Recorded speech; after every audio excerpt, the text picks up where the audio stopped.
अस्सलाम वालेकुम नाज़रीन, एक दफ़ा फिर मुफ्ती जुनैद हाजिर हैं और आपको आज बहुत इंपॉर्टेंट इन्फॉर्मेशन देने जा रहा हूं मैं एक्सप्रेस इंडी के मुतालिक।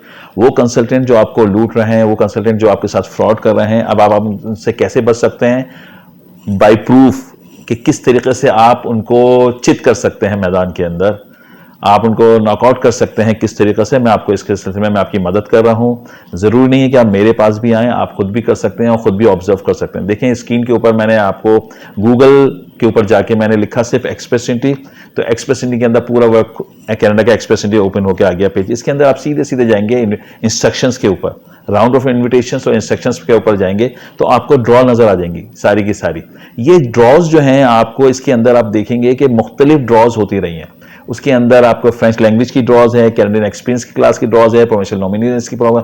आप जो जनरल पब्लिक है वो कहां पे एग्जिस्ट करती है? Outside Canada.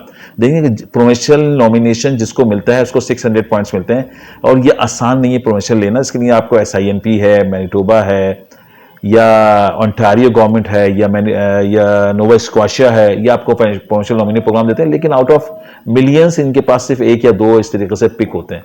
तो is not easy job to obtain professional nominee program. Similarly Canadian experience class सिर्फ उन्हीं को मिलेगी जिनका कनाडा का एक्सपीरियंस है। इसके अलावा कोई आउटसाइड कनाडा जिसका कनाडा का एक्सपीरियंस नहीं है वो इस क्लास में क्वालिफाई नहीं होता। तीसरी चीज जो आ जाती है वो फ्रेंच लैंग्वेज की आ जाती है। तो जो हम जिस रीजन में रहते हैं इसमें आप ये समझे 1 मिलियन में या 10 मिलियन के अंदर कोई एक भी फ्रेंच की लैंग्वेज को नहीं जानता है, क्योंकि हमारी कॉलोनी इंग्लिश कॉलोनी रह चुकी है पहले, तो लिहाजा हम सब इंग्लिश जानते हैं। फ्रेंच बहुत ही मुश्किल है। कोई टीचर है बिगन हाउस का या सिटी स्कूल का तो वो फ्रेंच जानता होगा तो वो अपना फ्रेंच लैंग्वेज में अप्लाई कर सकता है। इसके बाद ये वाला बिजनेस बिल्कुल आउट ऑफ टच है फ्रॉम आउटसाइड, यानी एशिया रीजन के अंदर। इंडिया, पाकिस्तान, बांग्लादेश, चाइना, हम लोग फ्रेंच से बहुत दूर हैं। तो ये कैटेगरी भी हमारे लिए null and void. Canadian experience class हम ले नहीं सकते यहाँ बैठे बैठे, और प्रोफेशनल नॉमिनी प्रोग्राम के लिए बहुत ही रेयर चांसेस होते हैं जिसके अंदर मिलता है। तो अब बचा क्या? तो बचा क्या नाज़रीन? स्टेम बचा, STEM, S for science, T for technology, E for engineering, M for mathematics. STEM program बचा। अब आप ये देखिए स्टेम प्रोग्राम की जो लास्ट ड्रॉ हुई है वो 11 अप्रैल 2024 को हुई है। इसका मतलब हो गया कि अभी हम अक्टूबर में बैठे हैं, मई, जून, जुलाई, अगस्त, सितंबर, अक्टूबर, 6 महीने से स्टेम की कोई ड्रॉ नहीं हुई है। और जो स्टेम का ड्रॉ हुई है उसके अंदर जो स्कोर भी गया है वो 476 गया है लास्ट। और इसी तरीके से जनरल, इसी तरीके से जो हेल्थ केयर की जो ड्रॉ हुई है वो भी ऑलमोस्ट 6 महीने हो गए, उसका भी कोई नहीं लिया है, क्योंकि इतनी हेल्थ केयर की इनके पास आ चुकी हैं अब कि हेल्थ केयर में भी मुश्किल हो गई है। तो वो डॉक्टर्स जो कि अपनी एक्सप्रेस इंडी बना के बैठे हुए हैं और उनका 470 460 से नीचे स्कोर है, तो forget it about those things.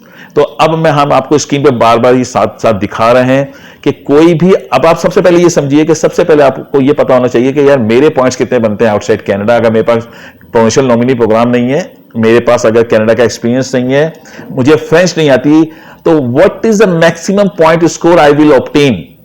So you can only obtain 496 or 500 most of the people means। इसके अंदर क्या क्राइटेरिया देखें?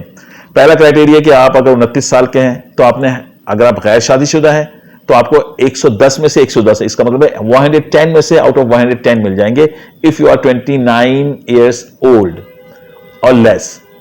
तो आपके एज 110 आए इफ यू आर अनमैरिड, और if you are married you will obtain 100 points out of 100 under 29। तो इसका मतलब यह हुआ कि सर पॉइंट्स कब कम होना शुरू होते हैं? तो एवरी सिंगल ईयर आपके 5 पॉइंट्स कम हो जाते हैं अप टिल द 39। तो 29 से लेकर 39 तक आपको कितने मिले? 10 साल के 50 पॉइंट्स कम हो जाएंगे एज में। तो अगर आप 30 के हैं तो 5 माइनस कर दें, अगर आप 31 के हैं तो 10 माइनस कर दें, अगर आप 32 के हैं तो 15 माइनस कर दें, 33 के हैं 20 माइनस कर दें। सिमिलरली 39 तक आपके 50 पॉइंट माइनस है। देन गवर्नमेंट ने क्या किया, 39 के बाद हर साल आपके एक साल गुजरने पे 10 पॉइंट माइनस करना शुरू कर दिए। तो अप टिल द 46 ये नल एंड वाइड हो जाता है। इसका मतलब है कि अगर कोई अनमैरिड लड़का है और अगर वो उसकी शादी नहीं हुई है, 46 ईयर्स का है, तो उसको 0 पॉइंट्स मिलेंगे आउट ऑफ 110। और कोई मैरिड बंदा है उसको मिलेंगे, या मैरिड बंदी है तो उसको मिलेंगे 0 पॉइंट आउट ऑफ 100 बिकॉज वो 46 क्रॉस कर गया। तो अगर कोई 39 का है, 40 का है, 41 का है, 42 का है, फॉरगेट इट अबाउट, क्योंकि 50 पॉइंट्स अगर एक्सप्रेस इंडी में से निकल जाएं तो आप कभी भी, अब लेट्स अज्यूम हम ये कहते हैं कि 496 हमारा टोटल है, सही है।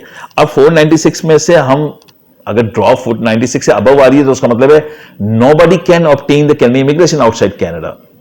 तो फिर बंदे कौन सेलेक्ट होते हैं, बंदे कौन जा रहे हैं? तो देखिए, मैं एक बात याद रखिएगा, जो इस वक्त जा रहे हैं ना वो 2023 2022 की एप्लीकेशन हैं जो इस वक्त ये लोग निपटा रहे हैं।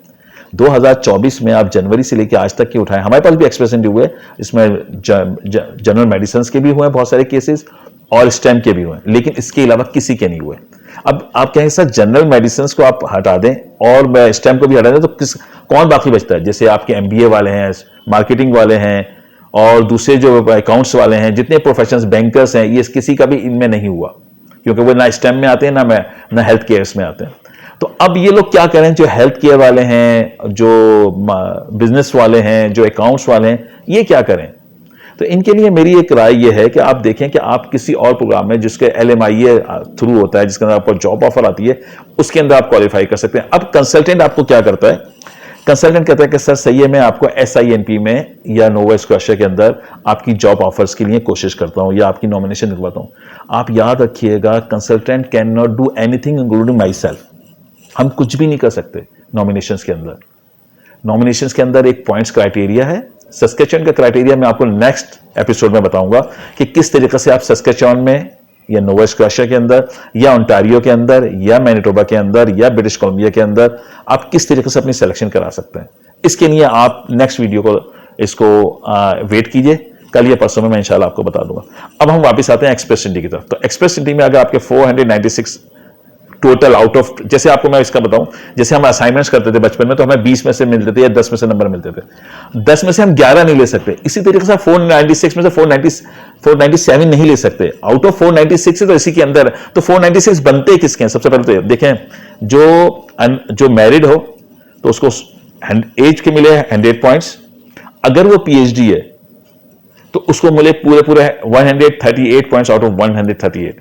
फिर अगर उसके पास 3 साल का एक्सपीरियंस है और आइलेट्स के अंदर उसने 8,777 या चारों में 888 लिए हुए, तो 136 आउट ऑफ 1। तो इस तरीके से होते होते उसके 496 बन जाते हैं। फिर सूटेबिलिटी फैक्टर भी आ जाता है, तो वो सब मिला के ऑलमोस्ट 496 बन जाते हैं। तो आप अंदाजा कीजिए कि आपका किसी भी तरीके से अगर सिलेक्शन आ ही नहीं रहा, तो why you are wasting money to us और टू एनीबडी। अगर आप समझते हैं कि आपका CRS बन ही नहीं रहा, तो मैं तो ये समझता हूं कि मैं केस नहीं लेना, मुझे लेना ही नहीं चाहिए और ना मैं लेता हूं। मेरे पास जितने भी लास्ट 1 साल से केस आ रहे हैं, बल्कि 2 साल से केस आ रहे हैं, मैं सबको मना कर देता हूं कि भैया एक्सप्रेस एंट्री ऑलमोस्ट जो है ना इतना टॉप अप चल रहा है कि बहुत मुश्किल है। इसके बावजूद मेरे एक्सप्रेस एंट्री में किन लोगों के हुए हैं मैं आपको बता दूं, डॉक्टर्स के हुए हैं। मैक्सिमम मेरे पास डॉक्टर्स हैं, जो उसमें डेंटिस्ट भी है, जनरल मेडिसिन भी है, और मेडिसिन जितने हेल्थ केयर वाले उनके इमिग्रेशन हुए हैं, जो स्टेम वाले उनके इमिग्रेशन हुए हैं। तो आप बहुत केयरफुली इस चीज को ऑब्जर्व करें कि हम अगर एक्सप्रेस एंट्री में हमारे नंबर नहीं आ रहे तो हमारा किसी भी सूरत में एक्सप्रेस एंट्री में नहीं होगा। प्रोविंशियल प्रोग्राम के अंदर आपको धोखा देके लोग पैसे ले लेते हैं और उनका भी नहीं होगा। तो वो लोग जो PNP में जा रहे हैं, वो मेरी अगली एपिसोड देख लें, मैं उनको बता दूंगा कि PNP में आपका किस तरीके से नहीं होगा और किस तरीके से होगा, दोनों सूरतें बताऊंगा। एक्सप्रेस एंट्री में आप किसी भी सूरत में अगर किसी से कोई प्रोफाइल बनवा रहे हैं और पैसे दे रहे हैं, तो इसका मतलब है कि सिर्फ आप दिल को खुश कर रहे हैं, गालिब होगा कुछ भी नहीं। आप अपने पैसे बचाइए, don't waste your money, don't spend anywhere जहां पे एक से बड़ा एक जो है चीता बैठा हुआ है लूटने के लिए।